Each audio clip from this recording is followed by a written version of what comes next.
नमस्कार फ्रेंड्स, स्वागत आहे तुमचं मन्नू रसोईमध्ये। कसे आहेत तुम्ही सर्व? आशा करते सर्व स्वस्त आणि मस्त असणार। तर आज आपली रेसिपी आहे गाजरची मिठाई किंवा गुलाबजाम सुद्धा तुम्ही म्हणू शकता। आहे ना युनिक पद्धतीची। आपण प्रत्येकाने हलवा, गाजरचा हलवा प्रत्येकाने खाल्ला असेल, तर आज आपण थोडं काही वेगळं इथे बनवून घेऊया। तर मी इथे गाजर घेतलेला आहे, साधारणतः मी अर्धा किलो गाजर घेतले। त्याला छान छिलले, म्हणजे छिलणीने छिलून घेतले, छान वॉश करून घेतले आणि असे बारीक तुकडे करून याला आपण मिक्सरमध्ये ग्राइंड करून टाकूया। बारीक पेस्ट बनवून घेऊया त्याची। पाणी जास्त टाकायचं नाही आहे, हलकंसं पाणी टाकून त्याला पेस्ट करून घ्यायची आहे। त्यानंतर आपण इथे एक कढई ठेवलेली आहे। त्या कढईमध्ये मी 2 चम्मच तूप टाकून घेतलेलं आहे। शुद्ध तूप आहे हे, शुद्ध देसी तूप। तर बघू शकता या प्रकारे आपण इथे हे पेस्ट तयार करून घेतलेली गाजरची। कच्चे गाजर आहे, याला शिजवायचे नाही आहे, डायरेक्ट आपण मिक्सरमध्ये ग्राइंड करून घेतलेलं आहे।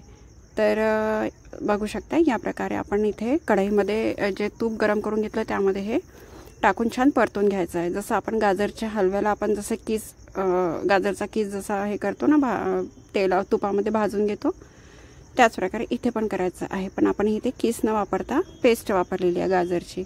तर या प्रकारे आपल्याला जास्तीत जास्त 5 ते 7 मिनिटं आपल्याला हे छान तुपामध्ये परतून घ्यायचं आहे। तर बघू शकता आपण याचा कलर थोडा चेंज झालेला आहे। तर या कन्सिस्टन्सीमध्ये येईपर्यंत आपल्याला हे भाजायचं आहे तुपामध्ये। त्यानंतर आपण इथे 1 वाटी रवा टाकलेला आहे। जो रवा आपण उपम्यासाठी वापरतो तोच हा रवा आहे। तर बघू शकता हे बाइंडिंगसाठी आपण इथे रवा वापरलेला आहे। तर याला छान परतून घ्यायचं आहे, एकत्र मिक्स करून घ्यायचं आहे। आणि जेव्हा हे डो फॉर्ममध्ये येते, ज्याचे आपण गोळे बांधू शकतो, या फॉर्ममध्ये जेव्हा आलं तेव्हा आपल्याला गॅस बंद करून ते छान थंड होऊ द्यायचं आहे। 5 मिनिटं झाकून ठेवायचं आहे। तर त्यानंतरची आपण प्रोसिजर करू की ह्या मिठाईमध्ये जे फिलिंग आहे ते फिलिंग आपण तयार करून घेऊया।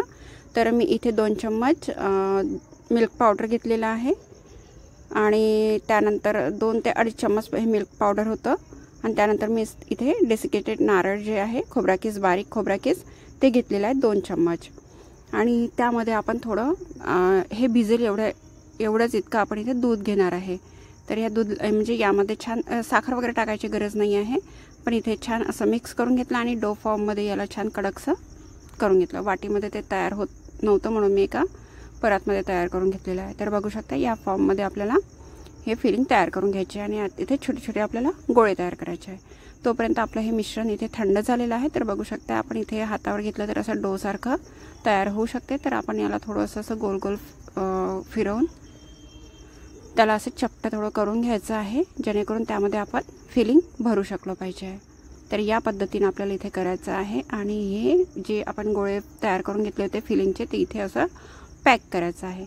हे एकदम युनिक पद्धतीची रेसिपी आहे, खूप छान आहे आणि टेस्ट अमेझिंग येते। कोणीच ओळखू शकणार नाही की हे गाजरपासून बनलेलं आहे आणि काही वेगळ्या पद्धतीची आहे। जर आपल्याकडे गेस्ट वगैरे आले असेल तर तुम्ही हे युनिक पद्धतीची मिठाई तुम्ही किंवा गुलाबजाम पण बनवू शकता, तर तुम्ही हे बनवू शकता। तर त्यानंतर आपण हे सर्व या प्रकारे आपण फिलिंग करून घेतलेली आहे त्या गाजरच्या डो जे पण आपण तयार केलेलं होतं।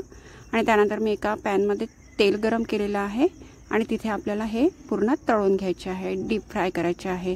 आणि इथे एक लक्षात ठेवायचं की आपल्याला गॅस हाय फ्लेमवर ठेवायची आहे। जर आपण स्लो ठेवले तर ते फिलिंग पूर्ण बाहेर निघते, हे तुटण्याची शक्यता असते। तर मी एक एक करून मी पूर्ण तळून घेतलेले आहे। आणि इथे जे हा पाक बनवला, सेम आपण जसं गुलाबजामला बनवतो त्याच पद्धतीने आपल्याला इथे पाक बनवायचा आहे। छान फ्लेवरसाठी मी इथे विलायची पण टाकून घेतलेली आहे। जर तुमच्याकडे केसर असेल तर केसरसुद्धा तुम्ही टाकू शकता, पण मी नाही टाकला आहे। तर सेम कन्सिस्टन्सी असते जशी आपल्याला गुलाबजामचा पाक असतो, सेम तसंच बनवायचं आहे। आणि आपल्याला हे इथे थंड होऊ द्यायचं आहे आधी। थंड झाल्यानंतर आपल्याला इथे पाकामध्ये हे टाकायचे आहे। तर जर आपण गरम गरम जर टाकलं तर हे फुटण्याची शक्यता असते, पाकमध्ये विरघळण्याची शक्यता असते, म्हणून थोडं थंड झाल्यावर पाक पण थंड होऊ द्यायचा आहे। त्यानंतर बाउलमध्ये सर्व केलेलं आहे।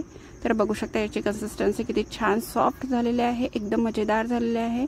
आणि सर्वांना खायला दिल्यानंतर तर सर्वांनाच म्हणजे ओळखूच शकले नाही की हे गाजरपासून बनलेलं आहे। कोणी ब्रेडचं आहे म्हणत होते, कोणी आपापल्या टेस्टनुसार सांगत होते, पण कोणीच म्हणतं नाही की गाजरचं आहे। तर हे युनिक पद्धतीची रेसिपी आहे, तुम्ही नक्की ट्राय करा, खूप छान वाटते आणि बनवायला पण झटपट आहे, इझी आहे। तर कशी वाटली तुम्हाला आजची रेसिपी? जर आवडली असेल तर लाईक करा, शेअर करा आणि चॅनलला सबस्क्राईब करायला विसरू नका। यासाठी आपण भेटूया नंतरच्या रेसिपीमध्ये। धन्यवाद।